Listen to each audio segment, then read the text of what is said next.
This was one of the worst poker tournaments in history, all because this high-stakes pro went up against a Club WPT Gold qualifier, and what should have been a dream tournament with $1 million top prize and a bracelet turned into a circus at the WSOP 2025 Millionaire Maker final table. And the wild part? It was only one of the many controversies that went down this year. Let's go back to where it started. The Millionaire Maker always brings chaos, but 2025's edition was different. After 11,996 entries, first place was $1,255,180, and second place $1,012,320, roughly $2.27 million combined, which the WSOP later split between the two finalists. It came down to James Carroll and Jesse Yaganuma. Carroll's a respected pro with years of live success. Yaganuma's a grinder and Club WPT Gold qualifier who's been around the circuit forever. On paper, it should have been a back-and-forth battle. Instead, what played out looked strange.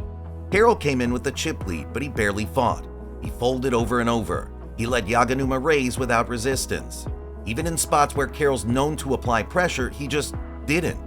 Yaganuma slowly chipped away until he won the final hand. At first, it looked like one player just outplayed the other. But pros watching the stream weren't buying it. Clips started making the rounds online, and people noticed the same thing. Carroll was folding hands that didn't make sense. Second pair to a single bet. Flops where he had equity. Never once pulling the trigger with a 3-bet. That's when the whispers started. Soft play, maybe even chip dumping. Was Carroll actually trying to lose? And here's where it gets wild.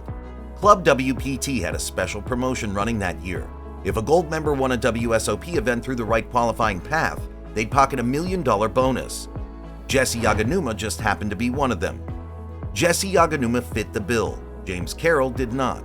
So, if Yaganuma won the bracelet, he'd cash the WSOP payout plus the Club WPT bonus. And if the two players were friends or had an under-the-table agreement, they could split the bonus quietly while dodging official prize-splitting rules. Now, the WSOP has a strict policy against chopping prize pools, especially at the final table. No deals, no sharing, no exceptions. WSOP rules define collusion to include acts like chip dumping, soft play, sharing card info, or other unethical cooperation. Collusion includes, but is not limited to, acts such as chip dumping, soft play, sharing card information, and any other act that the host deems inappropriate. The behavior in this heads-up match checked multiple boxes. Within hours of the live stream ending, the WSOP confirmed what many expected. They were launching a formal investigation into the final table of the Millionaire Maker. And unlike past situations where the tour tried to keep things quiet, this time the backlash was loud, public, and impossible to ignore. Officials poured over footage, analyzed hand histories, interviewed dealers. Most importantly, they asked one crucial question. Did the outcome of this tournament reflect honest competition? The poker community, meanwhile, split in two. Some argued the match was just a bad run of cards, that Carroll didn't play well, but there was no proof of collusion. Others weren't so forgiving. They pointed to Carroll's shift in style, the prize bonus angle, and the near total lack of resistance in the final few hands as clear signs that the fix was in. Then came the decision that stunned the poker world. To uphold the integrity of the game in the official WSOP tournament rules, no winner will be recognized and no bracelet will be awarded for this year's tournament, read the official statement from WSOP. Let that sink in. No bracelet, no champion. For the first time in WSOP history, a major live event was stripped of its winner after it ended. Instead of awarding the full $1.26 million and $758K, the WSOP split the roughly $2.27 million combined between Carroll and Yaganuma. The symbolism couldn't have been clearer. Poker's a game built on trust between players, the casino, and the audience. And when that trust gets broken, even a $1.2 million win isn't enough to fix it. The poker world lit up. But the biggest issue people raised wasn't just about what happened. It was about why it could happen. Who's really to blame? Is this a player issue or a system issue? That's the question many pros asked in the days following the ruling. See, while the players may have acted unethically, allegedly, the structure of the promotion created the perfect storm. By offering a massive external bonus that only one player could win while disallowing formal deals, the system opened the door to exactly this kind of manipulation. It's unclear whether Club WPT coordinated with WSOP on the terms of the bonus. Their response was telling. They still awarded Yaganuma the $1 million. Despite the controversy, despite the WSOP's decision, despite public outcry, Club WPT honored the bonus payout, insisting Yaganuma had met the criteria. To some, it was a backhanded endorsement. To others, it was a slap in the face. Neither player gave a full press conference. No live stream apologies. No detailed hand breakdowns. Yaganuma, when asked if there was a deal, gave a vague response. No, not really. We talked for a little bit about poker, but yeah, that was about it. Carroll hasn't publicly given a detailed account of the heads-up session. That silence speaks volumes. For players who just made over $1 million each, even without a bracelet, you'd expect some excitement. But what we got instead was a vacuum. No victory lap, no celebration, just two players walking off into the shadows, hoping the noise would die down. But in poker, scandals don't just fade, they echo. Every year, thousands of poker players chase one dream, a gold bracelet, the symbol of excellence, of grit, of triumph. The 2025 Millionaire Maker will go down as the year no one won, a blank entry in the record books, a title permanently withheld. To many, that's worse than a disqualification. It's a reminder that even the highest levels of poker aren't immune to manipulation. Will there be new guardrails around bonuses? Tighter rules for heads-up play? Closer live stream reviews? Time will tell. But one thing's for sure, the Millionaire Maker scandal didn't just shake one event, it shook the foundation of what it means to win at the WSOP. If the Millionaire Maker scandal proved that poker could be compromised at the highest level, then what came next confirmed something even more unsettling. Sometimes the rules themselves aren't enough to protect the game. Because once the WSOP took action to strip a bracelet, it opened the floodgates. Suddenly, every controversial decision, every floor ruling, every questionable call was under a microscope. Let's look at three of the biggest ones. The main event is where legends are made. Every hand counts, every decision's magnified, and every player's fighting not just for chips, but for history. That's why what Haxton did on day 5 instantly became one of the most talked about moments of the summer. Here's the setup. Blinds were 100K, 200K, and Haxton was down to a single $5,000 chip, basically dust. Everyone watching assumed he'd be all in blind the moment cards were dealt. But when the action came to him, Haxton didn't move. He just sat there, and sat there, and sat there some more. 6 minutes ticked by with Haxton clutching his last chip. The table was stunned. The rail groaned. Viewers at home started yelling at their screens. What could he possibly be thinking about with one chip? Finally, after the floor was called and the clock put on him, he pushed it in. Pocket threes. He was up against ace-king. The board bricked out, and just like that, Haxton was gone. No ladder, no miracle, just an exit and a storm of outrage. Here's why it blew up. Everyone knew this wasn't about the cards. This was about ICM pay jumps. By stalling with his one chip, Haxton was hoping another short stack would bust before him, earning him a bump in prize money. It wasn't against the rules. It also wasn't in the spirit of the game. The reaction was immediate. Other players at the table wanted a penalty on the spot. Fans lit up Twitter with slow-motion clips of him barely blinking during the tank. High-stakes pros debated whether it was angle shooting or just using every edge available. Casual fans couldn't believe you could sit there, motionless, for 6 minutes with a single chip and face no consequences. And Haxton, he didn't defend it. He didn't argue. He didn't spin some elaborate explanation. He just let the backlash hang in the air. It became the hand everyone remembered, not because of the cards, but because of the clock. A 6-minute silence that said more about where tournament poker is right now than any hero call or sick bluff ever could. Next was the Doug Polk ban that backfired. The next controversy involved one of poker's loudest voices, even if he wasn't playing. A mid-stakes player at the WSOP was hit with a 1-round penalty after tournament staff caught him watching a Doug Polk strategy video at the table. On the surface, this may seem like a straightforward rule violation. After all, WSOP regulations clearly prohibit the use of GTO charts, solvers, or external poker aids during live events. But here's the thing, the video wasn't a chart, it was a YouTube analysis. The player wasn't cheating in the traditional sense. He was crunching ranges mid-hand or running solvers in the bathroom. He was watching a free public video on Poker Theory, like tens of thousands of players do every day. And the backlash was immediate. Doug Polk himself responded, "If watching me talk about poker is now cheating, I guess I'm just too powerful." What made things worse was the inconsistency. Multiple players reported seeing others browse poker forums, hand reviews, even old training course pages with zero penalties. So why was this player singled out? Some called it selective enforcement. Others blame an outdated rule set that doesn't account for how modern players learn. But regardless of where you stand, it raised a deeper question.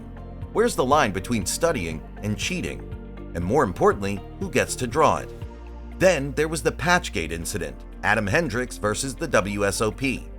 Then came PatchGate. This one was personal. Adam Hendricks, a respected high-stakes regular, had just made the final table of a major WSOP bracelet event. Like many pros, he had a sponsor. In his case, WPT Global, a competing poker brand. As he prepared to sit down at the final table, a WSOP official pulled him aside. Hendricks was reportedly told to remove a WPT patch before play.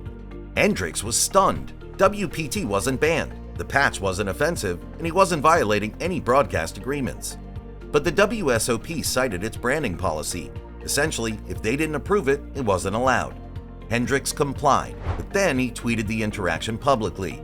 That's when the firestorm started. Fellow pros called the move petty and insecure. Some even accused the WSOP of bullying players into silence to protect their own brand. The irony? WPT Global wasn't even actively advertising at the WSOP. Hendricks wore the patch as a player, not as a billboard, and for many, that was the final straw. Poker's built on freedom, one commentator wrote. Freedom to play where you want, wear what you want, say what you want. They're going to micromanage players down to the chess patch. It's not poker anymore, it's PR.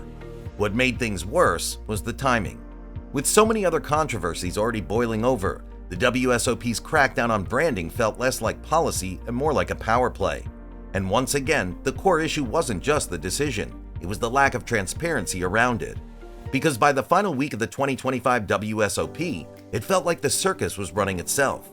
Players weren't just playing poker anymore, they were battling time violations, corporate silence, tech issues, and broken trust. It wouldn't be a true poker controversy reel without a familiar name. Will Kassouf. Known for his speech play, Kassouf had already become one of the most polarizing figures in WSOP history back in 2016. But this time, it wasn't about talking too much. It was about talking after he was told not to. Midway through a day 2 flight of a $2,000 NLHE event, Kassouf found himself seated at a table with several new players who didn't appreciate his banter.